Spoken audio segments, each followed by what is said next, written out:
Stroke কি? Stroke হলো মস্তিষ্কে রক্ত প্রবাহ বন্ধ হয়ে যাওয়ার ফলে সৃষ্ট একটি মারাত্মক চিকিৎসার জরুরি অবস্থা।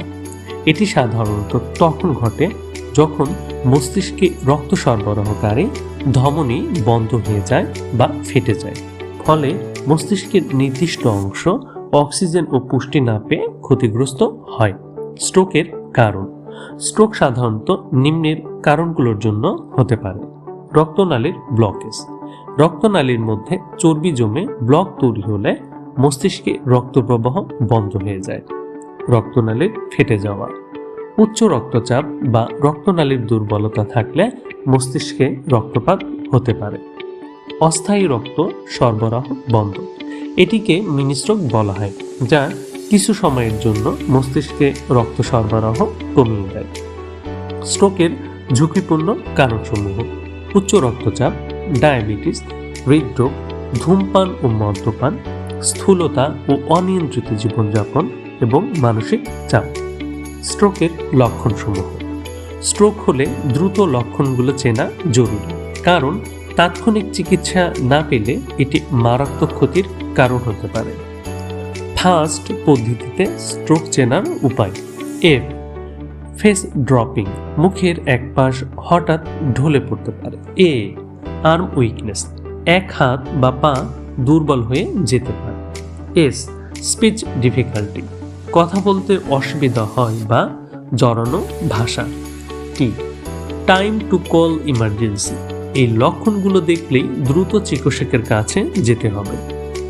অন্যান্য লক্ষণ সমূহ: আকস্মিক দৃষ্টি সমস্যা, মাথা ঘোরা বা ভারী লাগা, চলাফেরায় সমস্যা বা ভারসাম্যহীনতা, হঠাৎ প্রচণ্ড মাথা ব্যথা। স্ট্রোকের চিকিৎসা ও প্রতিকার: তাৎক্ষণিক ব্যবস্থা: স্ট্রোকের লক্ষণ দেখা দিলে দ্রুত হাসপাতালে নিতে হবে। ইসক্যামিক স্ট্রোক হলে প্রথম 3 থেকে 4.5 ঘন্টার মধ্যে থ্রম্বোলাইটিক ঔষধ দিলে রক্ত জমাট খুলে যেতে পারে। হেমোরেজিক স্ট্রোকে রক্তপাত বন্ধ করার জন্য অস্ত্রোপচার লাগতে পারে। দীর্ঘমেয়াদী চিকিৎসা: ঔষধ, রক্তচাপ ও কোলেস্টেরল নিয়ন্ত্রণে ওষুধ সেবন করতে হয়।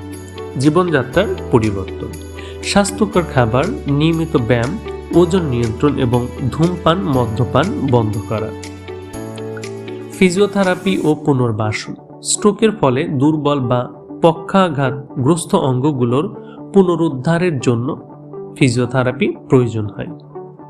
স্ট্রোক পরবর্তী ফিজিওথেরাপি চিকিৎসা: ফিজিওথেরাপি স্ট্রোক রোগীর জন্য অত্যন্ত গুরুত্বপূর্ণ, কারণ এটি পক্ষাঘাত, হাত পায়ের নড়াচড়া ফিরিয়ে আনতে সাহায্য করে, পেশির দুর্বলতা কমিয়ে ভারসাম্য ও চলাফেরার ক্ষমতা বাড়ায়, পুনরায় হাঁটা ও স্বাভাবিক কাজকর্ম করতে সহায়তা করে, স্নায়বিক পুনর্বাসনের মাধ্যমে নতুন করে শরীর নিয়ন্ত্রণের ক্ষমতা উন্নয়ন করে।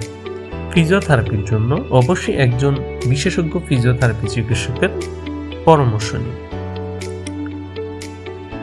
স্ট্রোক প্রতিরোধ করা সম্ভব যদি আমরা স্বাস্থ্যকর জীবনযাপন করি, রক্তচাপ ও ডায়াবেটিস নিয়ন্ত্রণ রাখি এবং নিয়মিত স্বাস্থ্য পরীক্ষা করি। আর স্ট্রোক হয়ে গেলে দ্রুত চিকিৎসা নিয়ে ও নিয়মিত ফিজিওথেরাপির মাধ্যমে সুস্থ জীবনযাপন সম্ভব।